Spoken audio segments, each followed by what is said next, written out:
your hands down. You don't have to tell me about that because unfortunately, I kind of feel a little bit that way. But with your help, we're going to get through this presentation. So, ladies and gentlemen, I want to first of all thank you for coming out today to the IRC and learning about photography and videography. And I thank you for coming out to my presentation, which hopefully try to give you some insight into what your customers are talking about. That being said, my name is Mark Morrell, and I am a tattletale. That's right. I've had the great pleasure of going across the country and meeting divers at various trade shows. And in meeting these divers, they've shared a lot of stories with me. Now, I want to say that a lot of their stories are positive. There are good stories out there. Today, I will focus on some of the negative stories I've heard and what we can try to do to maybe take those negative stories and turn them into positive stories. That being said, in preparation for coming here today, I talked to a lot of people at dive stores, and they said, well, Mark, that's a great thing you want to try to share with us, but could you also share another concept? So in addition to talking about frustrated customers and their concerns and their comments, I also want to talk to you a little bit about the future of photography. So are you guys with me? All right, thank you very much. Let's get right into it then. Talking about the history of things. Well, history lesson. How many knew that back in 1963, Philips created the first cassette recorder player?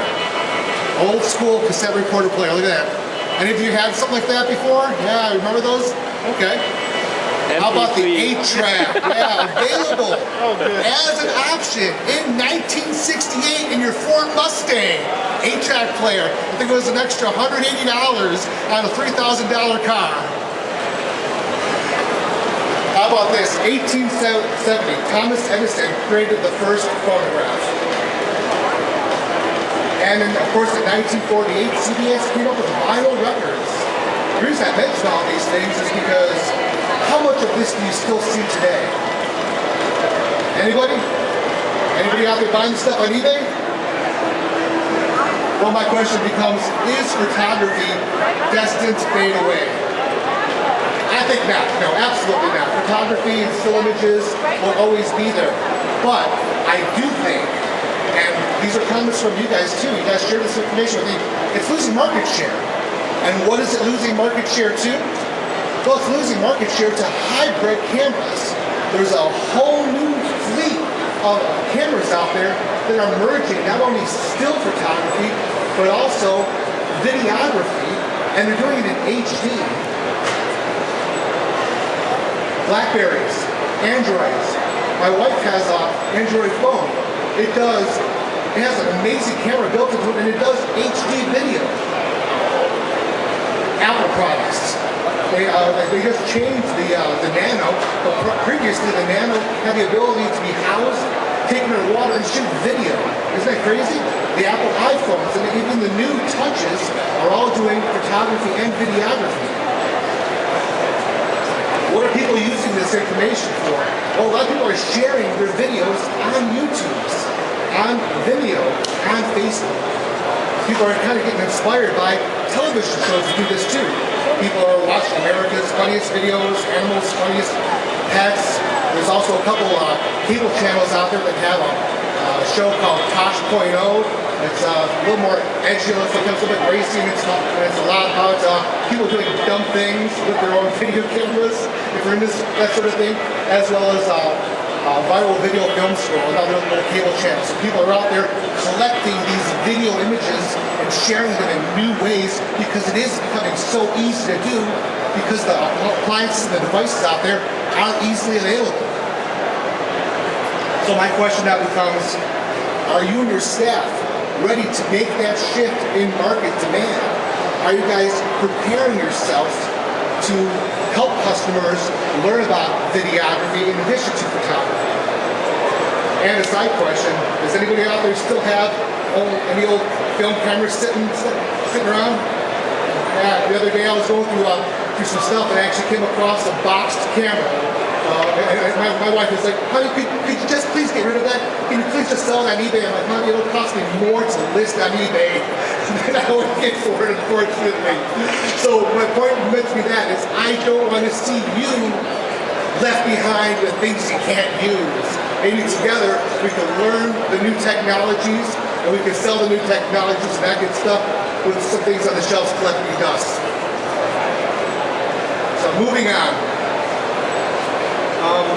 One of the things I had the great pleasure of doing is I traveled across the country and I met many people. And like I said, there are many positive stories out there, but I want to reflect on some negative stories out there also. Now, the most common story I've heard out there is kind of echoed by this quote from Tracy in Chicago. And Tracy said, I bought this camera at my dive store that they recommended, and it's pretty good on land, but it takes horrible pictures underwater. Okay, so that was that was one of the most frequent complaint I've heard from consumers.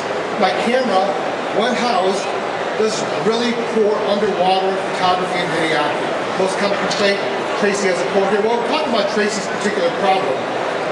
Well, let's talk a little bit about more what she had. Her equipment was a simple point and shoot, and she had an aftermarket housing.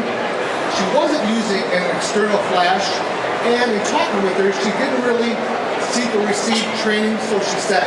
Now, I want to defend you, the dive store, and Tracy's comment here, because I happen to be from Chicago, Tracy is from Chicago, and I know the dive store that she bought the equipment from, and I know their photo pro, and I am positive that they offered her counseling, and I am positive that they offered her an opportunity to take a class and learn more, but I'm not going to tell a consumer, I'm not going to call a consumer a liar to their face. But you and I all know sometimes the consumer isn't always right. You know, we won't say that to their face, but we know it deep down in our hearts. The question I want to pose now is, what can we do to solve Tracy's problem and turn her from an angry consumer who will probably be angry at the dive store and maybe have bad blood and share negative stories and discourage other divers from picking up photography and videography? Well, I actually had a chance to work with Tracy on a one-on-one basis to try to turn her around. And some of the things we did was I worked with her, and 2 Divas ago, I worked with people over at Bonacasoni and JVC, and we created a curriculum for teaching underwater videography and photography. And one of the things I worked with Tracy was I pulled out the workbook that I created for them, and we sat down and we went over some fundamentals. So the course that we did with Tracy really focuses on 2 things, the most common problems that underwater photographers and videographers have. Getting close and getting good light. We didn't concentrate on silhouettes. We didn't concentrate on what an f-stop was. I just wanted to get Tracy into the water and show her how close should be or could be and how to correct light situations. That being said, one of the drills I do with Tracy is I like to get, can I get a volunteer? Can I get a volunteer? Help me out here. One of the things I do with Tracy is we try to establish what is the right distance and how do you gauge distance. Like I told Tracy, for most of your pictures, let's see if we can take your pictures at 2 feet, 4 feet, and 8 feet, and see what's happening with that. Well, how I show Tracy, I try to show her with arm lengths. 1 arm length away is about 2 feet. 2 arm lengths away is about 4 feet, and obviously 2 arm lengths plus, maybe better than 4 feet, 8 feet. So what do we do? We could. I told Tracy, start with a diver underwater. Get your camera ready, touch their shoulder, take your picture.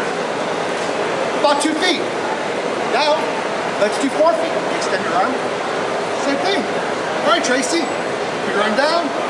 Boom, take your picture. A little more. Boom. Thank you very much. Hey, and for helping me out today, I'll buy you a cup of coffee at Starbucks. Thank you. That's good.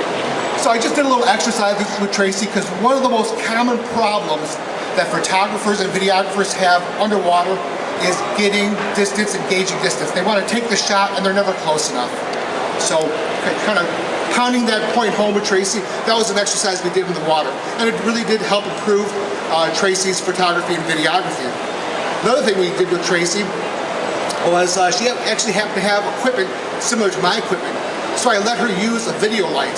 And she was amazed at what a video light could do underwater, not only for her videography, but we also did it with her photography. It's amazing that video lights also can be used for still photography, and she was wowed by that. Then we also had a chance to play with a wide-angle lens, and she really saw the benefits that a wide-angle lens can bring as far as adding depth of field for that sharp focus, not only bringing more into the picture, but also, getting that sharp image contrast. And that's beneficial, as you should hopefully know, in underwater photography and videography, because fish don't like to pose, right?